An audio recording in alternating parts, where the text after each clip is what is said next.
Bonjour et bienvenue sur le podcast du rééquilibrage alimentaire. Je suis Maël Brosseau du site le-rééquilibrage-alimentaire.com et aujourd'hui c'est l'épisode de la dernière chance, vous l'avez vu dans le titre.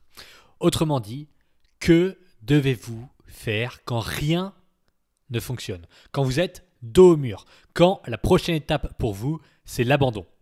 Pour dire vrai, c'est un épisode très compliqué parce que vous devez savoir que la difficulté dans la perte de poids existe sur un continuum épais. Disons que tout à droite, nous avons les individus qui maigrissent en un claquement de doigts. Métabolisme rapide, peu d'appétit, aucun problème à réguler leurs portions, pas de fatigue en déficit. Bref, vous imaginez la personne qui n'a absolument aucun effort à faire.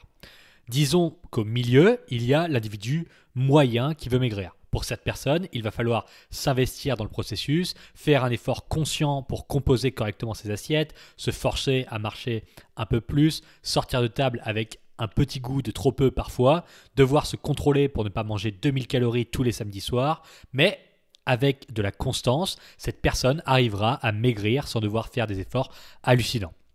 Et sur le continuum, donc on peut imaginer qu'au milieu de la partie gauche, donc au début on avait la partie complètement à droite, le milieu, et là on peut imaginer qu'au milieu de la partie gauche du continuum, on trouve les personnes qui grossissent en mangeant un carreau de chocolat. Alors c'est caricatural, mais vous devez positionner ici les personnes qui sont en surpoids, qui ont essayé de maigrir à plusieurs reprises sans succès.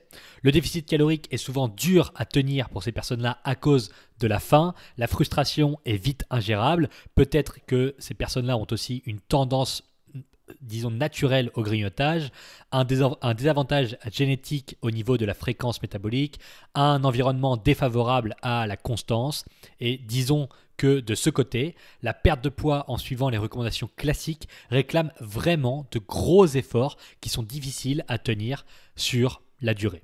Alors si vous vous reconnaissez ici, eh bien, l'épisode vous concerne. Donc, si vous vous retrouvez dans la description que je viens de faire, qui est à dire un petit peu à gauche sur le continuum, où pour vous c'est difficile de maigrir, vous mangez un tout petit peu trop, vous payez immédiatement les frais sur la balance, etc.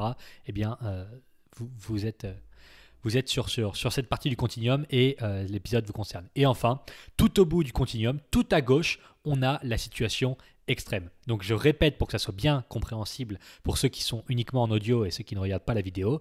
À droite, tout à droite, on a les gens pour qui c'est très facile de perdre du poids, métabolisme rapide, pas un appétit délirant, facile de contrôler les portions. Donc ça, c'est ceux qui sont tout à droite. Au milieu, on a les gens qu'on dira normaux. Bon, des fois, il faudra se retenir un peu, des fois, on aura un peu faim en sortant de table, des fois, il faudra un peu se bouger pour aller dépenser des calories, mais globalement, la perte de poids est plutôt, elle n'est pas facile, mais elle est largement tenable, largement accomplissable. Ensuite, au milieu, à gauche du continuum, on a les personnes pour qui c'est relativement difficile de perdre du poids. Il y a déjà eu beaucoup d'échecs. C'est très compliqué de tenir sur la durée des progrès. Et enfin, tout à gauche, on a les extrêmes, la situation extrême avec les hypothyroïdies instables, couplées par exemple au syndrome des ovaires polykystiques, les métabolismes très lents, les pathologies articulaires aggravantes qui limitent le mouvement, les génétiques hautement défavorables, les antécédents psychologiques associant la malbouffe ou l'abondance calorique à une consommation abusive immédiate, etc. En gros, vous avez tout essayé et ça ne fonctionne pas, vraiment pas, et c'est même difficile de ne pas grossir, et dans une certaine mesure, le podcast s'adresse aussi à vous. Donc, on va dire que la partie gauche de ce continuum, c'est vraiment la partie difficile, très difficile de maigrir, voire extrêmement difficile, ou on dira quasiment impossible. Mais ça ne l'est pas en vérité.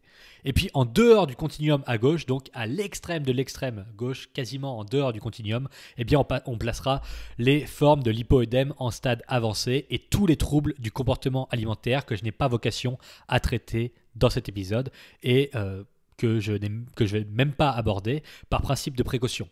À savoir, quand on n'est pas sûr de quelque chose, il vaut mieux la fermer. Et c'est ce que j'ai décidé de faire au sujet des troubles du comportement alimentaire. Et on va rester là-dessus pendant encore un moment parce que je ne compte pas aborder ce sujet-là puisque je considère que je ne le maîtrise pas ou en tout cas pas suffisamment pour pouvoir l'aborder sans causer de potentiels dégâts aux auditeurs qui seraient concernés. Donc, principe de précaution oblige, si je ne suis pas sûr, je la ferme. Venons donc à l'épisode sous forme d'entonnoir. je vais vous faire le descriptif des situations concernées par une grande difficulté à perdre du poids, souvent accompagnée d'une stagnation prolongée. Puis, je vous ferai passer étage par étage vers des solutions que vous pouvez mettre en application pour vous sortir de cette impasse. Donc oui, le but de cet épisode, c'est que si vous êtes complètement bloqué dans votre perte de poids, eh bien, on va essayer de développer ensemble des stratégies ou en tout cas des angles d'attaque pour vous sortir de cette situation. Alors si ça vous concerne, eh bien restez là puisque c'est ce qu'on va faire aujourd'hui. Alors, est-ce que l'épisode vous concerne directement ? Je l'ai écrit dans mon livre. Pour résoudre un problème, vous devez être capable de le décrire précisément et en supprimant la portion émotionnelle. Si vous ne faites pas ça, ce que vous penserez être une solution ne sera en vérité que du hasard. Et si vous essayez de résoudre un problème qui plus est compliqué avec du hasard, vos chances d'y arriver sont extrêmement fines. C'est d'ailleurs la raison pour laquelle il est aussi compliqué de sortir d'une phase de stagnation prolongée en autonomie, parce que cela implique nécessairement d'apporter un regard froid sur sa propre situation et par conséquent ses propres erreurs.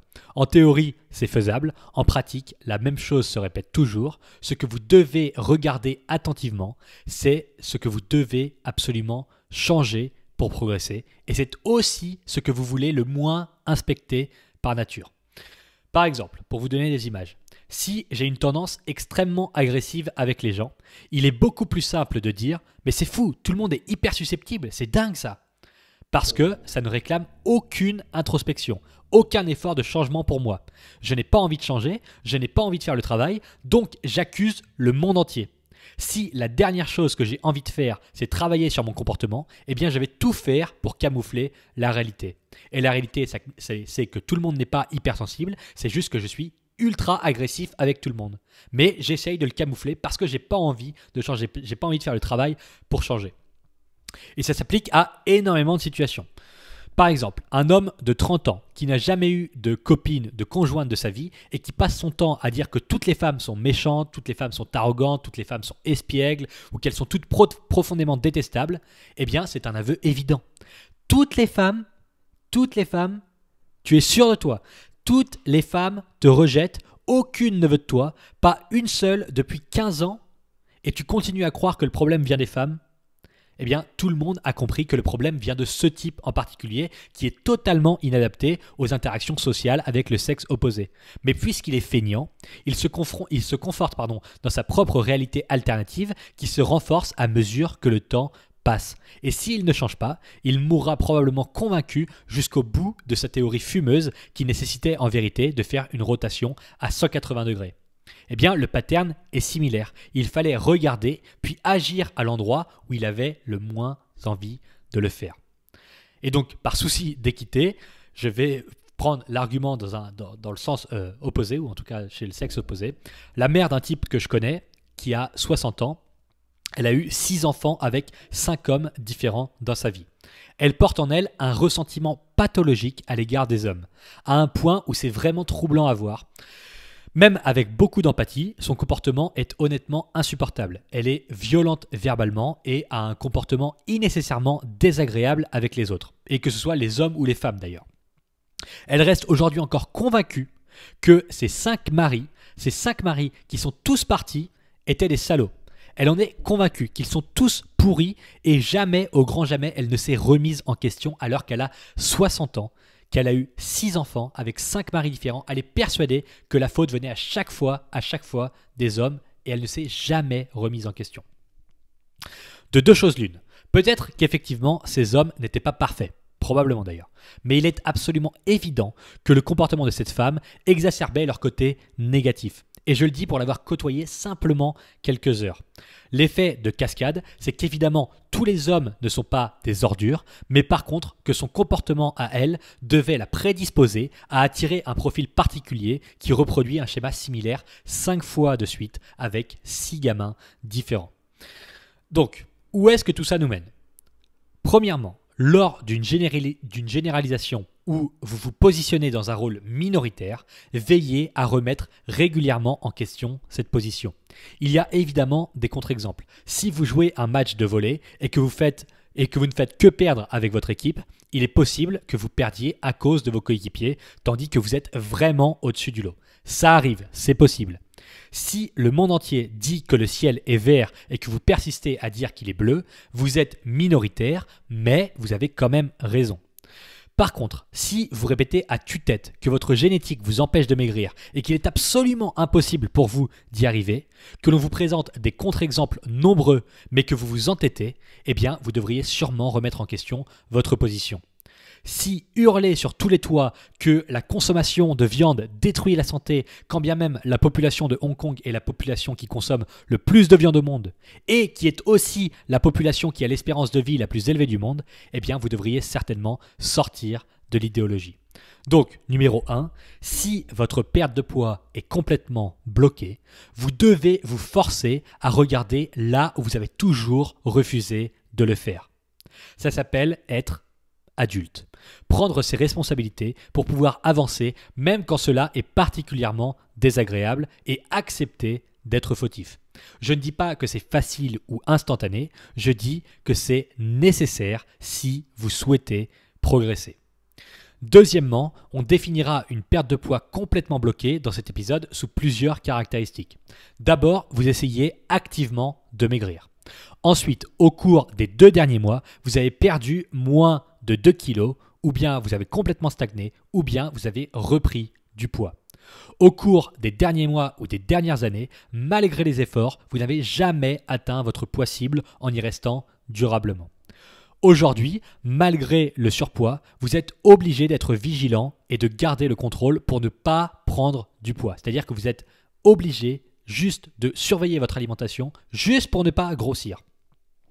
Et enfin, vous pensez à cette situation quotidiennement. C'est-à-dire qu'au moins une fois par jour, vous pensez à votre surpoids et à la peine ou à la douleur que cela représente. Si oui, si vous cochez ces cases-là, si vous vous retrouvez dans la définition que je viens de faire de la perte de poids complètement bloquée, eh bien cet épisode vous concerne directement.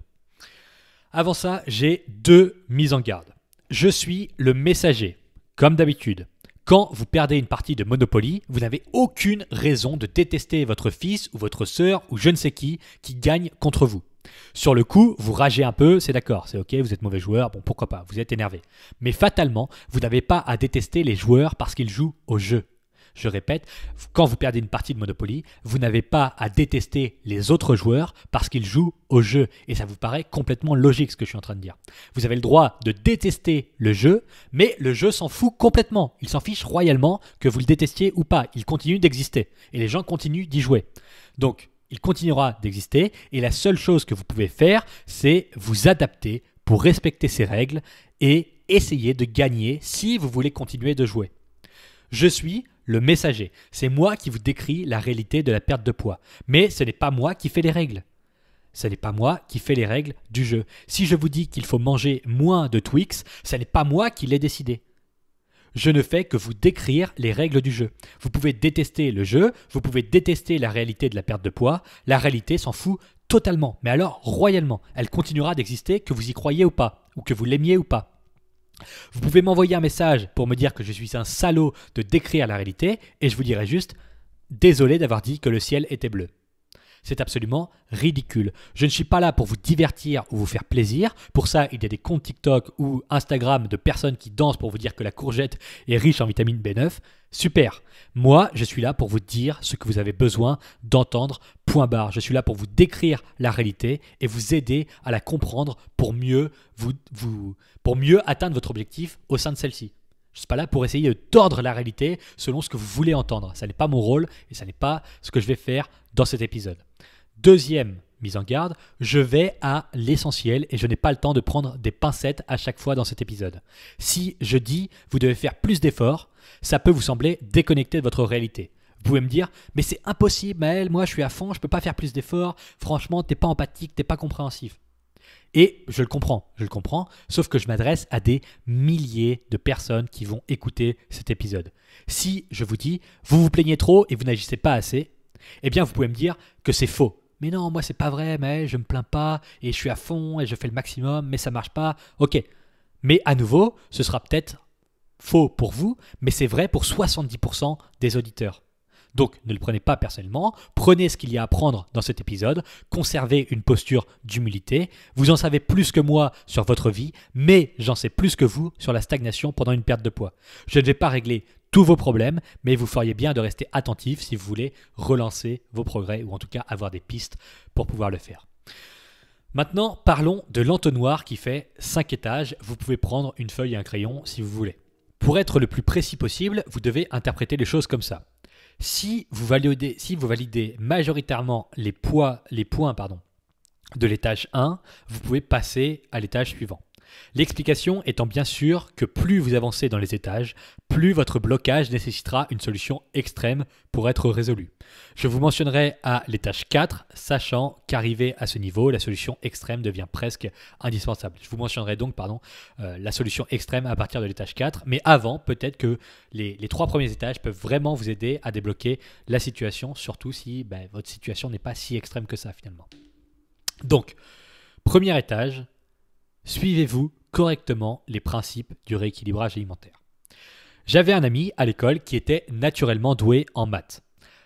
L'association d'un gros QI et d'une propension naturelle aux mathématiques ont fait qu'il n'écoutait jamais rien en cours, mais qu'il se retrouvait toujours avec des 18 ou des 19 de moyenne.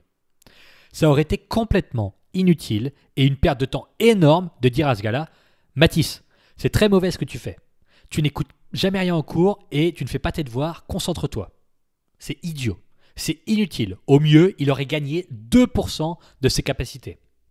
Ça ne servait absolument à rien de dire à ce type « Fais plus tes devoirs, t'aurais pu avoir 20 sur 20 ». On s'en fout complètement. Il avait des facilités incroyables, il avait certainement un QI énorme, d'ailleurs c'est quasiment sûr à 100%.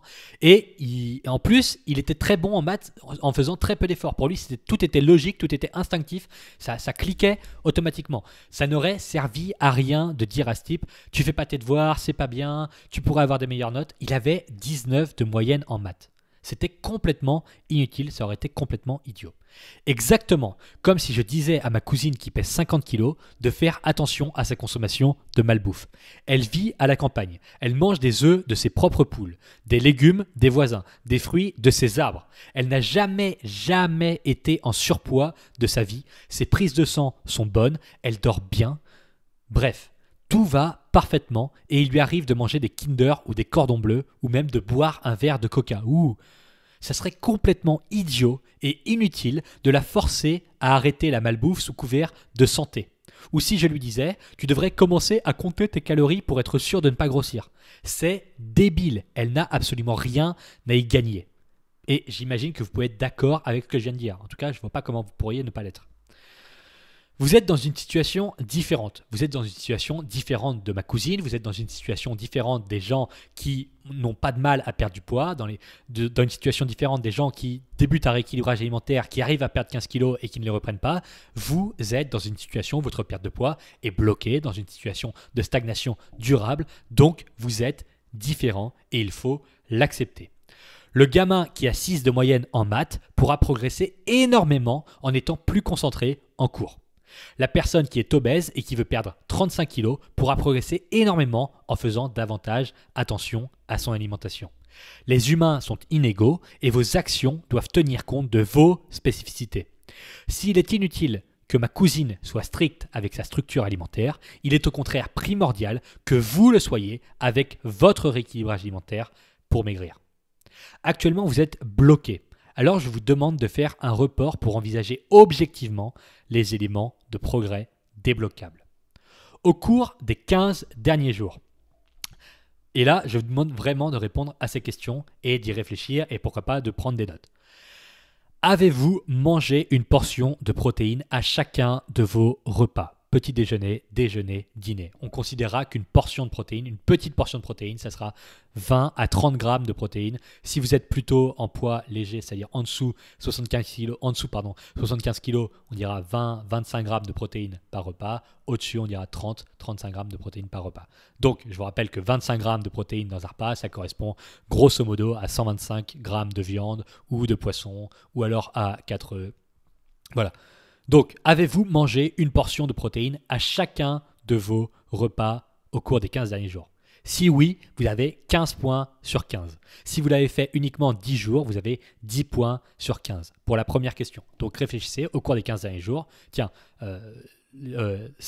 hier, j'ai mangé protéines matin, midi, soir. Ok, ça fait 1 point sur 15. Avant-hier, qu'est-ce que j'ai fait? Et ça peut être un peu difficile, mais vous essayez de faire une estimation la plus fiable possible. Ensuite, au cours des 15 derniers jours, avez-vous mangé soit des fruits, soit des légumes à chacun de vos repas? Si vous l'avez fait 10 jours sur 15, ça fait 10 points. Si vous l'avez fait 12 jours, ça fait 12 points. Et donc, on va noter bien vos points. Avez-vous marché au moins 6000 pas par jour? Tous les jours. Donc, si vous avez marché 6000 pas 10 jours sur 15, vous avez 10 points. Si vous avez marché 6000 pas 6 jours sur 15, vous avez 6 points, etc. Avez-vous mangé plus de 300 calories de malbouffe? Et là, faites une estimation. Et chaque jour où vous avez mangé plus de 300 calories de malbouffe, vous enlevez 1 point sur les 15. Par exemple, si au cours des 15 derniers jours, eh bien, pendant 5 jours, j'ai mangé plus de 300 calories de malbouffe. Donc, je ne sais pas, peut-être que mardi, j'ai été au restaurant et j'ai mangé une pizza. Peut-être que le dimanche d'avant, j'ai mangé un gros gâteau au chocolat, je ne sais pas, chez ma grand-mère. Peut-être que le mercredi, j'ai pris l'apéro et j'ai bu 2 verres de vin, une bière et que j'ai mangé des gâteaux apéritifs. Bon, voilà. Disons que 5 jours sur les 15, j'ai mangé plus de 300 calories de malbouffe. Ça fait que j'ai uniquement 10 points. J'enlève 1 point à chaque jour durant lequel j'ai mangé plus de 300 calories de malbouffe. Et enfin, dernière question, avez-vous dormi au moins 7 heures par nuit au cours des 15 derniers jours? Et à nouveau, c'est très simple, si jamais vous avez dormi 7 heures par nuit 10 jours sur les 15, vous avez 10 points. Donc voilà, vous pouvez réécouter les questions si jamais vous ne les avez pas toutes entendues. C'est le premier étage de l'analyse. Au total, vous devez avoir devant vous ou dans votre tête une note sur 75 points. Parce que je vous ai posé 5 questions. Et sur les 5 questions, il y avait 15 points maximum sur chaque question. Ça fait un total de 75 points. Donc devant vous, vous avez une note sur 75 points. Je vous le dis immédiatement, si vous avez moins de 40 points sur les 75, vous ne stagnez pas à cause d'une condition extrême. Vous stagnez parce que vous êtes trop loin du minimum viable pour enclencher des progrès. C'est-à-dire que la quantité d'efforts et d'investissements à faire pour lancer une progression au sein de votre rééquilibrage alimentaire n'est pas accomplie. Si vous êtes à 40 points sur les 75, c'est que vous êtes pas beaucoup, mais vous êtes trop loin du minimum viable pour déclencher une perte de poids. Vous ne pouvez pas être en déficit calorique avec 40 points sur les 75 que je viens de donner. En tout cas, vous pouvez y être, mais ça n'est pas assez viable et constant pour pouvoir être tenu sur le moyen et le long terme, et donc vous finissez par stagner. Donc, moins de 40 points, vous devez revoir la gestion de vos journées, vous devez revoir la structure de vos repas, vous devez peut-être marcher plus, vous devez peut-être prioriser le sommeil, vous devez peut-être faire attention à la malbouffe. En tout cas, vous allez le voir rapidement en fonction des points que vous avez. Si vous avez 3 sur 15 au niveau des 300 calories de malbouffe, eh bien, c'est que vous mangez probablement trop de malbouffe. Si vous avez 4 sur 15 au niveau de l'apport en protéines, c'est que vous ne mangez pas assez de protéines.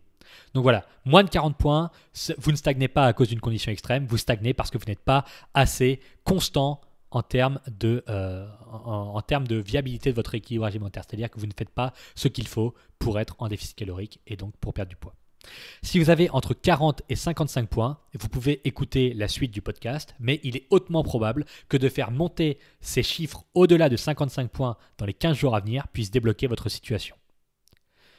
Et enfin, si vous avez plus de 55 points, vous devez passer au deuxième étage. Si vous avez plus de 55 points, c'est que vous faites quand même relativement bien les choses et qu'il est possible que votre situation de stagnation se trouve être une situation extrême qu'il faudra résoudre avec une solution extrême, et on va voir comment faire ça par la suite.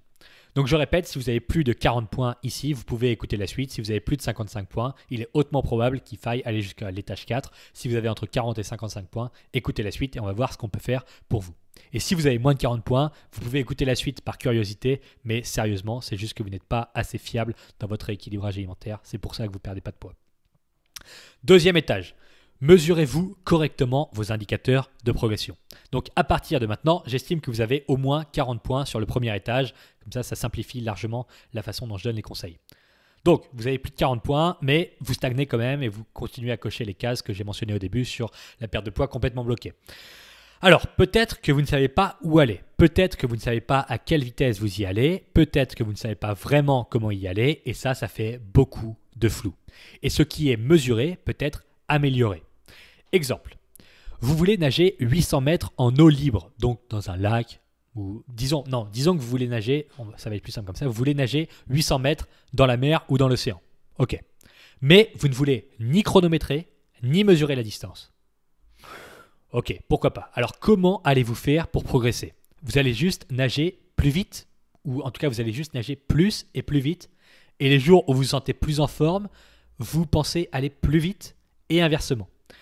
Très bien, admettons que le 1er juin, vous fassiez votre premier entraînement. Vous pensez avoir nagé 800 mètres, mais vous n'en savez rien. Parce que je vous rappelle que vous ne voulez ni mesurer la distance que vous faites, ni le temps que vous passez à nager. En pratique, le type qui mesurait dans le bateau, sans que vous ne sachiez, eh bien lui, il sait que vous avez nagé 600 mètres. Donc vous ne voulez ni mesurer ni compter le temps, mais il y a un type comme ça, on ne sait pas, un pêcheur du dimanche qui est là, il vous regarde vous entraîner et il dit, il vous voit nager, il fait ah ben non, il a fait 600 mètres, alors que vous vouliez en faire 800. Vous pensez l'avoir fait en 40 minutes, mais en fait, vous l'avez fait en 35 minutes. En bref, c'est le flou total. Et vous voyez, c'est tellement le flou que c'est difficile à expliquer. Vous avez nagé pendant 35 minutes, vous pensiez l'avoir fait pendant 40, mais vous n'avez pas chronométré. Vous pensez avoir nagé 800 mètres, mais en vérité, vous en avez fait 600. Donc c'est complètement flou. Disons qu'après un mois d'entraînement, vous fassiez un nouveau test. Bon, alors on ne sait pas trop ce qu'on teste puisque vous n'avez pas mesuré. Mais cette fois-ci, vous nagez 900 mètres. Mais vous n'en savez rien. Je vous rappelle, vous ne voulez pas mesurer la distance que vous nagez. Et vous le faites en 49 minutes. Mais là non plus, vous ne le savez pas puisque vous ne voulez pas chronométrer. Donc, le bilan de tout ça, c'est que vous ne savez pas quelle distance vous avez nagé, vous ne savez pas combien de temps vous avez nagé, vous ne savez pas si vous avez progressé, vous pensez que vous avez largement accéléré par rapport au mois dernier, mais en pratique, ça n'était pas le cas. Donc, se fier uniquement à votre ressenti pour un objectif qui peut être mesurable est une erreur. Parce que si vous êtes complètement paumé et que vous ne savez pas sur quel bouton appuyer pour progresser, eh bien, il ne se passera rien. Vous allez être dans le flou total pendant des semaines et des semaines et des mois. Donc, vous voulez vous maigrir sans jamais vous peser, sans jamais mesurer votre tour de taille. Bon, c'est ok, vous avez votre ressenti physique et globalement le ressenti dans vos vêtements. Mais comment savoir à quelle vitesse vous progressez? Comment savoir dans quelle direction vous allez? Vous vous sentez plus ou moins ballonné? Ok, mais ça n'indique aucunement votre progression physique. Vous pouvez très bien être en déficit calorique, commencer à perdre du poids et puis manger un aliment en une un peu trop grosse quantité. Vous n'arrivez pas à le digérer, vous vous sentez un peu ballonné pendant 2-3 jours, vous avez l'impression d'avoir grossi, alors qu'en vérité, vous étiez en train de perdre du poids. Donc, globalement, le ressenti est plutôt moyen. Donc, si vous stagnez, vous devriez savoir depuis combien de temps c'est le cas. Vous devriez savoir est-ce que cela est lié à un changement particulier. Est-ce que vous stagnez sur tous les indicateurs de progrès, poids, tour de taille, vêtements, appétit, niveau d'énergie, ressenti. Il vous faut un cadre de référence fiable pour prendre des décisions contextuelles et cohérentes. Dans les études comparatives, on sait depuis un moment qu'entre deux groupes qui veulent maigrir, celui qui se pèse tous les jours obtient des résultats bien plus significatifs que celui qui ne se pèse jamais. Parce que cela permet de recalibrer quotidiennement la priorité. Je ne suis pas un avocat de la pesée quotidienne, mais je suis convaincu qu'avoir un aperçu fiable de ces indicateurs de progrès est d'une importance capitale. C'est votre boussole. Alors, refuser de se peser après un cheat meal, c'est refuser d'assumer la réalité. Oui, vous avez sûrement repris 900 grammes. Et le but, c'est justement de comprendre pourquoi et comment éviter ça la prochaine fois. Cacher la poussière sous le tapis n'est d'aucune aide. Vous stagnez peut-être parce que vous refusez de mesurer la réalité pour éviter de vous confronter aux actions pratiques qu'il faudrait engager pour changer la situation. Je répète parce que c'est une phrase extrêmement importante et qui peut-être passera à la trappe si jamais vous écoutez ce podcast d'une traite. Vous stagnez peut-être parce que vous refusez de mesurer la réalité pour éviter de vous confronter aux actions pratiques qu'il faudrait engager pour changer la situation. Si ça ressemble à quelque chose que vous faites, attardez-vous sérieusement là-dessus. En définissant clairement là où vous êtes et là où vous voulez aller, puis en faisant un relevé de vos progrès 3 fois par semaine pour tracer une moyenne fiable sur plusieurs semaines, eh bien, partant de là, vous saurez enfin si la tendance est haussière ou baissière. Vous pourrez finalement associer cette tendance à des actions et rectifier le tir correctement. Donc, le premier étage de cet entonnoir, c'était de dire vous n'arrivez pas à... Enfin, peut-être potentiellement, vous ne suivez pas correctement la structure de rééquilibrage alimentaire, c'est pour ça que vous ne perdez pas de poids. Le second étage, c'est peut-être que globalement, vous suivez correctement votre structure de rééquilibrage alimentaire, mais vous faites un très mauvais report de vos progrès. Vous mesurez très mal vos indicateurs de progression et donc vous êtes dans un flou total qui finit par vous empêcher de progresser. Donc si jamais vous vous reconnaissez là-dedans, eh bien essayez d'améliorer ça. Et si jamais au contraire vous avez tendance à vous peser régulièrement, vous faites attention, vous mesurez vos indicateurs de progrès mais que la stagnation est encore là, eh bien passez au 3e étage. Et celui-ci, je l'ai nommé « Êtes-vous fiable vis-à-vis de vos actions ?» Alors j'en ai déjà parlé dans un podcast, c'est la dangerosité du manque de fiabilité.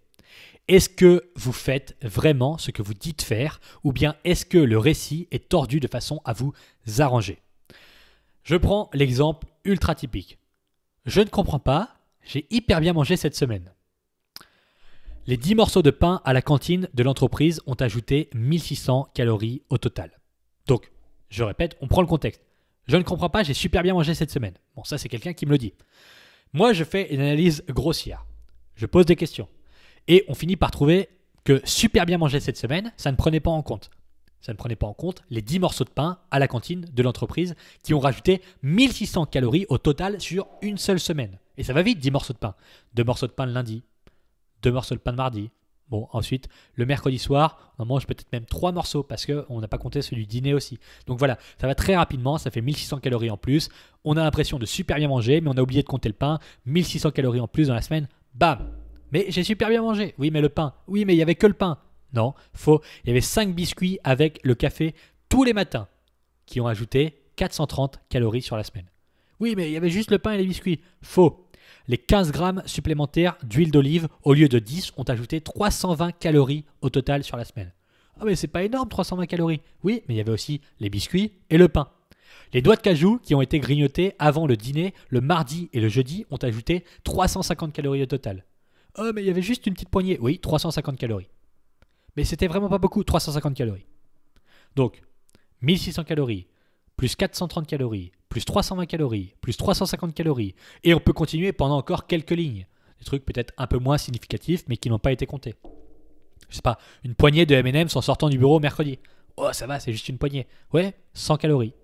Et on ajoute ligne par ligne. Donc, je me permets de rectifier. J'ai super bien mangé cette semaine. Excepté le fait qu'au total, j'ai ajouté 3800 calories inconscientes à mon déficit calorique. Par conséquent, vous n'étiez pas en déficit. Par conséquent, vous ne perdez pas de poids. Ça n'est pas facile d'être fiable. Votre cerveau fait tout pour que vous ne le soyez pas dans le cadre de la perte de poids. Il ne veut pas que vous éliminiez ses réserves de graisse. Vous jouez contre lui. Pour la majorité des gens, il n'est pas nécessaire d'être ultra rigide pour maigrir. Le simple fait d'améliorer la structure des repas et de tenir compte des indications du rééquilibrage alimentaire permet d'enclencher des progrès.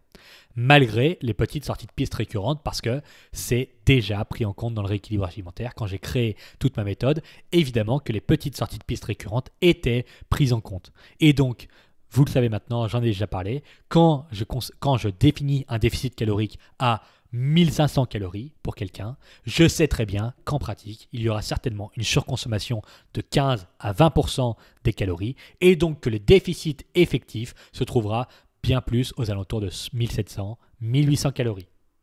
Et c'est la même rengaine quand les gens me disent « Moi, je mange que 1000 calories, mais je perds pas de poids. » Non.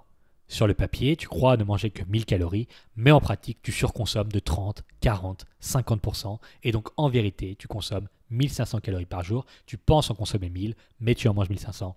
Donc, tu n'es pas en déficit. Donc, tu ne perds pas de poids. À nouveau, je ne définis pas les règles. Je suis juste le type qui décrit la réalité telle qu'elle est. Aimez-moi, détestez-moi pour ça, peu importe. Je fais juste mon travail.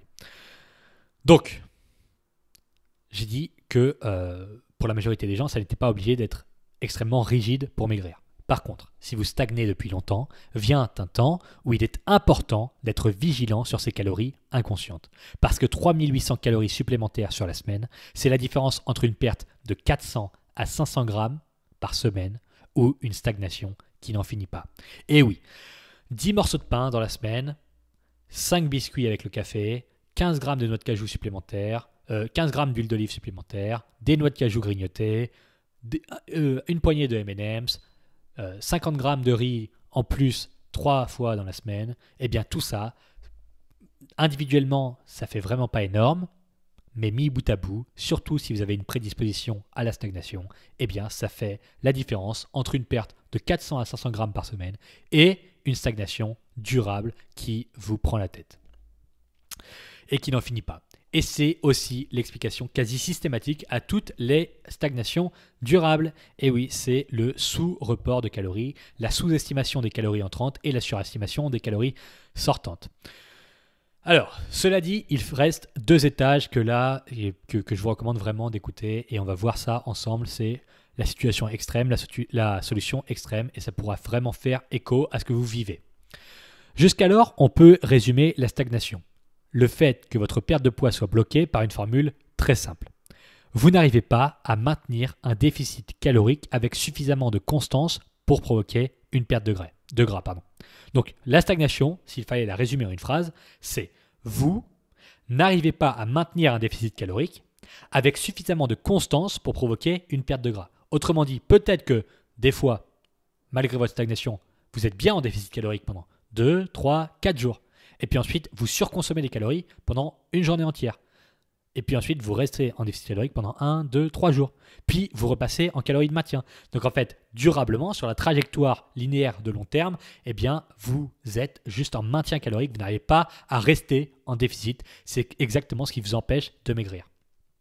Ça ne veut pas dire que vous n'êtes jamais en déficit. Ça veut dire que vous n'y êtes pas de façon suffisamment constante pour provoquer une perte de poids durable. Donc voilà. C'est le résumé grossier mais réel de la situation. Pas de déficit calorique, pas de perte de poids égale stagnation. Maintenant, il faut passer à l'étage suivant et je vous demande d'y être attentif. Sous certaines conditions particulières, la nature de la stagnation reste similaire. À savoir, vous n'arrivez pas à tenir un déficit calorique. Mais la piste de résolution ne peut pas être aussi simple que celle que j'ai évoquée juste ici. C'est valable dans la mesure où vous avez coché les cases précédentes, à savoir votre structure de repas est bonne, vous bougez au quotidien, vous faites des efforts, vous mangez moins de calories qu'avant, etc. Mais malgré tout, rien ne marche. C'est-à-dire que vous êtes complètement bloqué, vous vous sentez dans une impasse, vous n'arrivez pas du tout à relancer les progrès. Alors maintenant, écoutez ça. Dans ce cas, la nature de la stagnation est une limitation d'ordre physique. La quantité d'efforts à fournir dépasse ce que vous êtes capable de tenir à moyen et long terme.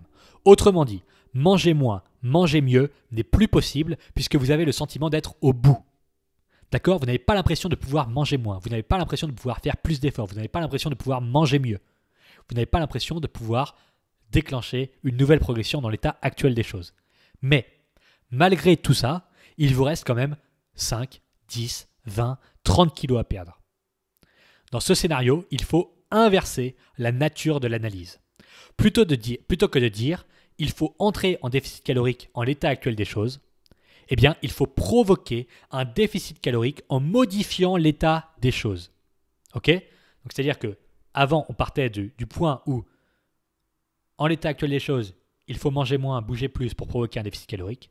Et là, on change complètement de stratégie et on dit, en l'état actuel des choses, il faut provoquer un déficit calorique en modifiant l'état actuel des choses. Ça va s'éclaircir. Pour le dire schématiquement, il faut optimiser vos fonctions métaboliques et votre routine d'habitude de façon à provoquer une perte de poids rapide en créant une inertie de progression immédiate. La condition de blocage est extrême, votre situation est extrême et la solution est forcément extrême. Je vous explique. 4e étage, condition extrême égale solution extrême. Il y a 8 points que je vais vous évoquer et vous devez y répondre par oui ou par non. C'est tout. C'est pas peut-être, un peu, c'est oui ou non. Avec la présupposition évidente que vous cochez déjà les 3 premiers étages. Alors, écoutez bien. Vous avez une tendance naturelle à la prise de poids. À nouveau, je vous répète, vous répondez par oui ou par non. C'est-à-dire qu'en mangeant normalement comme tout le monde, vous stockez plus de gras que les autres. Les petits écarts se paient rapidement. Si vous ne faites pas attention, votre poids grimpe vite. Oui ou non ?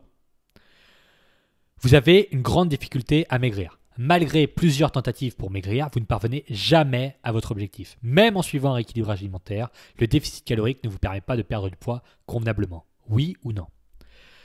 Vous avez un métabolisme lent ou très lent. En comparaison, vous mangez un peu moins que la moyenne, vous avez facilement froid, vous avez les extrémités froides, c'est-à-dire les mains et les pieds froids, c'est-à-dire quand vous touchez vos mains et vos pieds, même dans des conditions météo normales ou dans des conditions de température normale, vous avez généralement tendance à avoir les extrémités froides. Vous n'êtes pas une boule d'énergie, vous avez des pertes de cheveux et une tendance à la constipation potentielle. Donc c'est-à-dire que vous perdez plus vos cheveux que la moyenne, vous avez plus froid que la moyenne des gens, vous avez très souvent les pieds et les mains froides, même quand la température d'une pièce est tout à fait normale, vous avez tendance à plus vous couvrir que les autres. Question, réponse, oui ou non. Est-ce que oui ou non, ça correspond à ce que vous vivez ? Vous avez une fatigue chronique, vos nuits de sommeil ne sont pas très récupératrices, vous avez des somnolences dans la journée, la sensation d'être au ralenti physiquement et psychologiquement, de supporter un brouillard mental. Ça ne veut pas dire que c'est tous les jours, que c'est systématique, mais ça vous arrive quand même régulièrement, de temps en temps. Oui ou non ? Stress récurrent. Vous subissez du stress régulièrement, parfois de façon justifiée, mais souvent sans raison valable apparente. Vous ressentez cela sous différentes formes, angoisse, peur, inquiétude, chagrin, déconcentration, avec des répercussions physiques. Oui ou non ? Stagnation durable. Au cours des derniers mois, vous n'avez pas fait de progrès significatif, vous n'avez jamais atteint votre objectif physique sans rechute, votre poids ne bouge pas ou peu et a tendance à remonter, vous êtes bloqué, peu importe vos actions. Et là, normalement, vous devez dire oui, je pense, si vous écoutez le podcast jusqu'ici. Ensuite, deux questions supplémentaires qui sont secondaires, plus ou moins. Vous avez besoin de motivation. Si vous ne voyez pas de résultats rapides sur la balance, vous perdez très vite la motivation. Vous abandonnez dès que les efforts ne produisent pas les résultats que vous attendez. Oui ou non ? Repères fiables nécessaires. Vous avez beaucoup de mal à prendre des décisions en ce qui concerne votre perte de poids. Vous préféreriez avoir des indications précises et efficaces à appliquer clé en main. Oui ou non ? Excusez-moi. Si vous répondez oui à 2 points sur les 8 que je viens de citer, la piste d'un métabolisme lent est probable. Ça ne veut pas dire qu'il est impossible de perdre du poids avec un métabolisme lent. Pour autant, il est bien plus cohérent d'améliorer la situation en retournant la problématique à son avantage. Si vous répondez oui à au moins 2 points sur les 8 que j'ai cités, vous devriez certainement suivre le protocole métabolique. Alors, 5e étage.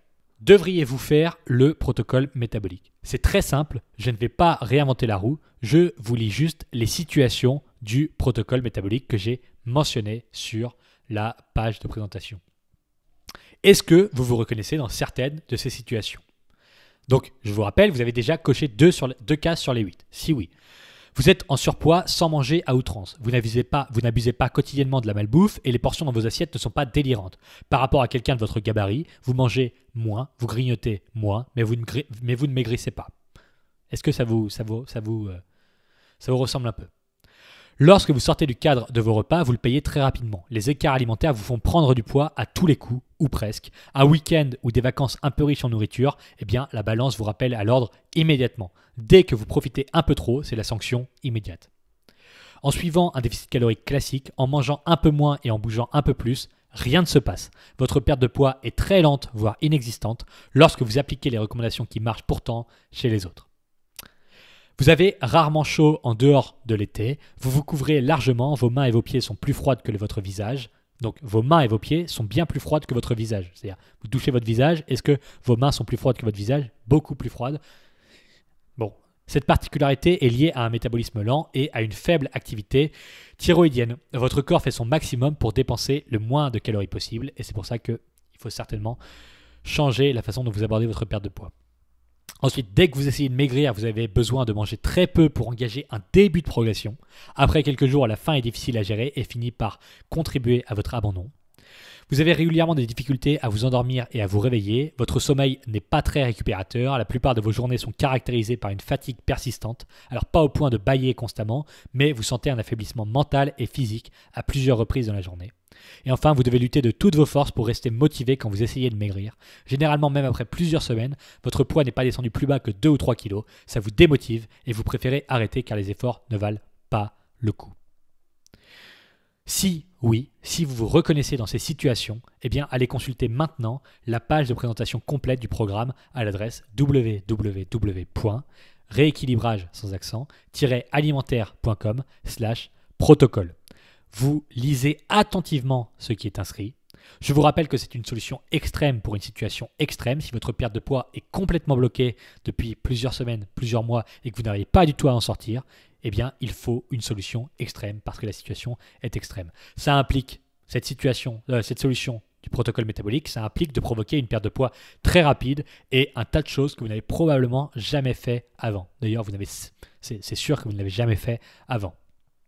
Ça n'est pas contraignant ou intenable par nature, mais c'est un processus exigeant par lequel il est souvent indispensable pour débloquer, et il est indispensable de passer pour débloquer la stagnation efficacement. Donc, je vous rappelle le lien. Si jamais vous avez passé les 3 premiers étages de cet épisode, si jamais vous vous reconnaissez vraiment dans ce que je dis, si jamais vous cochez au moins 2 cases sur les 8 dans ce que j'ai donné, à savoir il y a 2 minutes dans les 8 cases que je vous ai données pour savoir si votre métabolisme est lent ou très lent. Si jamais vous vous reconnaissez dans les situations que j'ai décrites, à un moment donné, ça commence à faire beaucoup. C'est-à-dire que j'ai suivi et accompagné des milliers de personnes et c'est une situation qui est extrême. La plupart, l'écrasante majorité des gens ne cochent pas autant de cases que ça.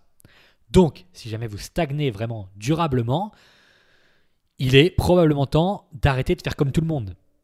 Si vous n'êtes pas comme tout le monde, il ne faut probablement pas utiliser les mêmes solutions que tout le monde pour espérer obtenir des résultats. Parce que, initialement, vous n'avez pas la même situation, donc la solution doit finalement être différente. Je vous rappelle le lien, allez lire la page de présentation si ça valide toutes les présuppositions qu'on a faites ici, à savoir qu'effectivement votre métabolisme est potentiellement plus lent que la moyenne, voire beaucoup plus lent que la moyenne, eh bien le protocole métabolique existe pour ça. En fait, il a été créé à 100% pour ça, pour cette situation-là. Mais avant, il faut être sûr que ça vous concerne. Donc, pour être sûr, vous allez à l'adresse www.rééquilibrage sans accent-alimentaire.com/protocole. PROTOCOLE. Vous allez voir là-bas. Et avant ça, je vous fais une dernière mise en garde avant que vous ne suiviez le programme. Le protocole, je vais vous expliquer ce que ça n'est pas. Ça n'est pas une technique miracle pour tripler votre fréquence métabolique. Ça n'est pas une solution instantanée dans laquelle il vous suffit de boire du citron dans de l'eau chaude pour relancer votre perte de poids. Ça n'est pas le Club Med. Ça dure 8 semaines. Ça fonctionne, mais ça réclame de s'y investir. Et enfin, ça n'est pas pour tout le monde. Avant de le rejoindre, vous devez être sûr de cocher au moins 2 des 8 points que j'ai mentionnés juste avant et qui sont à nouveau mentionnés sur la page de présentation. Le protocole, voici ce que c'est. C'est plus de 300 personnes qui ont suivi le protocole entièrement et le niveau de réussite est de 87%. Ce qui est honnêtement très élevé pour un programme que l'on qualifiera de la dernière chance. Parce que je vous rappelle que c'est une solution extrême et que les membres qui l'ont suivi étaient initialement dans un état de stagnation durable, probablement comme vous actuellement. Le protocole, ce sont des outils pratiques à appliquer quotidiennement. Il n'y a pas de théorie. Vous saurez quoi faire, quand le faire et pourquoi le faire. Vous êtes guidé du début à la fin des 8 semaines. Il n'y a pas de place pour le doute parce qu'un processus pareil n'est pas accompli par hasard. Le protocole est établi en trois étapes. Le protocole est établi en 3 étapes. L'étape numéro 1, c'est le déclenchement de la perte de poids express et donc l'abondance nutritionnelle qui dure 6 semaines. Nous sortons complètement du schéma classique. Dans un rééquilibrage alimentaire, la perte de poids est lente et progressive. Le protocole n'a rien à voir. Mais vraiment rien. Vous êtes dans une situation extrême qui nécessite une solution extrême. La perte de poids rapide doit agir comme un électrochoc physique et mental. Dès les 15 premiers jours, vous découvrirez que votre poids chute brutalement. Et c'est très bon pour votre motivation, mais surtout pour vous délester physiquement. Le protocole fonctionne puisqu'en combinaison de la chute du poids, tout est réfléchi pour accélérer votre métabolisme, pour optimiser votre fréquence métabolique. Mais c'est un abus de langage de dire accélérer, mais c'est plus facile à comprendre. Votre poids continuera à descendre vite, à savoir 5 à 10 kg jusqu'à la fin de la première étape. Ça dépend évidemment des individus, ça dépend évidemment de la condition initiale, ça dépend évidemment de la quantité de poids que vous avez à perdre, mais la moyenne c'est 5 à 10 kg pendant la première étape et le cercle vicieux sera alors brisé et votre progression sera lancée. Ensuite, en deuxième étape, on a une transition douce et adaptée. Il est impossible de maigrir au rythme de la première étape pendant plusieurs mois. Si vous n'avez pas atteint votre poids cible après 6 semaines, il faudra engager une transition vers un rééquilibrage alimentaire classique. À ce moment, votre métabolisme tourne correctement, votre thyroïde est fonctionnelle et vous brûlez du gras naturellement. La première étape du protocole était extrême et il faut absolument en sortir après 6 semaines. Pendant la transition, des changements alimentaires interviendront et vous retrouverez davantage de flexibilité, donc des repas en extérieur qui deviendront beaucoup plus faciles à gérer, plus de quantité dans votre alimentation, etc., afin de maintenir vos progrès et d'engager un nouveau cycle de perte de poids.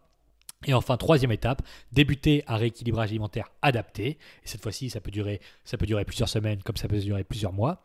À ce moment, vous avez éliminé beaucoup de poids rapidement et vous devez trouver un nouveau rythme. Si vous souhaitez stabiliser ou continuer à maigrir correctement, eh bien, je vous explique comment le faire avec un rééquilibrage alimentaire adapté dans l'espace membre du protocole. Cette étape est aussi importante que les autres pour être sûr de ne jamais rechuter et de ne pas ralentir votre métabolisme à l'avenir. Donc, c'est-à-dire qu'une fois que les 8 semaines du protocole métabolique sont accomplies, eh bien, vous pouvez enfin réenclencher un rééquilibrage alimentaire qu'on considérera comme traditionnel avec des résultats qui cette fois-ci qui se manifesteront cette fois-ci. Et enfin, le protocole, vous avez avec le protocole 6 bonus inclus que j'ai créés. Donc, on a la méthodologie en 5 étapes pour soutenir la thyroïde, le mécanisme sauvetage du métabolisme, le cours du programme J'arrête de manger mes émotions, un coaching commun de 60 minutes en vidéo, le fichier de recensement des compléments alimentaires pour maigrir et les séances de sport minimalistes à la maison. Voilà, bref, de toute façon, c'est un programme clivant. Soit votre profil correspond à la situation et vous le saurez immédiatement sur la page de présentation, soit vous ne vous reconnaissez pas du tout et vous n'avez aucun intérêt à rejoindre le protocole.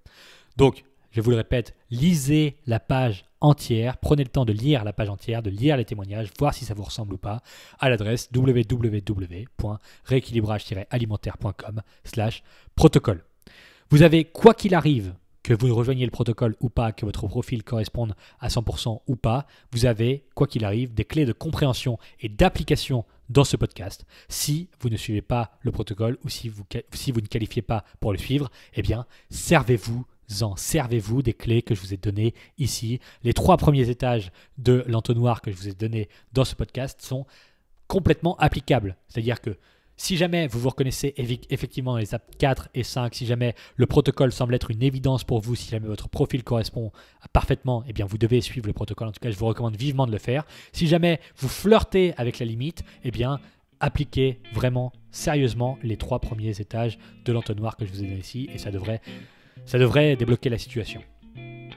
Voilà, pour essayer de ne pas faire un podcast inutilement long, je vais m'arrêter là et je vous dis à bientôt pour le prochain épisode. Au revoir.